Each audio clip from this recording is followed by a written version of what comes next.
ఎవరైతే విపరీతంగా మందుకి బానిస అయిపోయి ఉన్నారో, ఇంకా వాళ్ళు మేము ముందు మానుకోలేకపోతున్నాం అనుకుంటున్నారు. అటువంటి వాళ్ళ కోసం పవర్‌ఫుల్ గల రెమెడీ ఈ ప్రయోగం మీరు చేసినట్లయితే వాళ్ళు ఎవరైనా సరే పూర్తిగా మందుని విడిచిపెట్టి వాళ్ళు మంచి మంచి స్థాయిలో ఉండటం అనేది జరిగిద్దనమాట.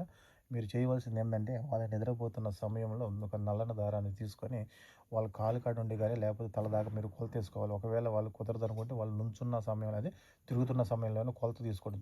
అరికాల నుండి తల దాకా తీసుకొని దాని మీద ఆ యొక్క దారానికి ఒక నల్ల దారానికి 11 ముడులేయాలి. 5 అంటే 5 అంగుళాలకు ఒక ముడి లెక్కన 11 ముడులు వేయండి. ముడులు వేసి మీరేం చేస్తారంటే దానికి పసుపు, కుంకుమ ముందు పసుపు పూసేసేయండి బాగా. తర్వాత కుంకుమ పూసేసి ఒక కొబ్బరికాయ తీసుకోండి. ఒక కొబ్బరికాయ తీసుకొని అతనికి 21 సార్లు దిష్టి తీయండి. రివర్స్‌లో దిష్టి తీసేసి దానికి ఒక నల్ల ఇప్పుడు ఏదైతే మీరు 11 ముడులు వేశారో ఆ ముడులు ఆ కొబ్బరికాయకి చుట్టి గట్టిగా ముడేయండి. ముడేసి మీకు దగ్గరలో శివాలయం ఉండేది. శివాలయం దగ్గరికి వెళ్ళిపోయి అక్కడ లోన కాలభైరవుడి బొమ్మ ఉండేదన్నమాట. ఆ బొమ్మ దగ్గర ఒక కొబ్బరికాయని పెట్టేసి, నా భర్త పూర్తిగా ముందు మానిపించే బాధ్యత నీదే స్వామి అని చెప్పేసి అక్కడ 11 సార్లు ఓం భైరవాయ నమః, ఓం భైరవాయ నమః, ఓం భైరవాయ నమః మంత్రాన్ని చదువుకొని ఆ కొబ్బరికాయని తీసుకొని వెళ్ళిపోయి మీరు భార్య నెలలు పడవేసి వచ్చినట్లయితే మీ భర్త పూర్తిగా మందు మానేయడం జరిగిద్ది. మీ ఇంట్లో ఎవరైనా సరే ముందుకు బానిస అయిన వాళ్ళు ఎవరైతే ఉన్నారో వాళ్ళు పూర్తిగా మందు మానేయటం అనేది జరిగిద్దన్నమాట.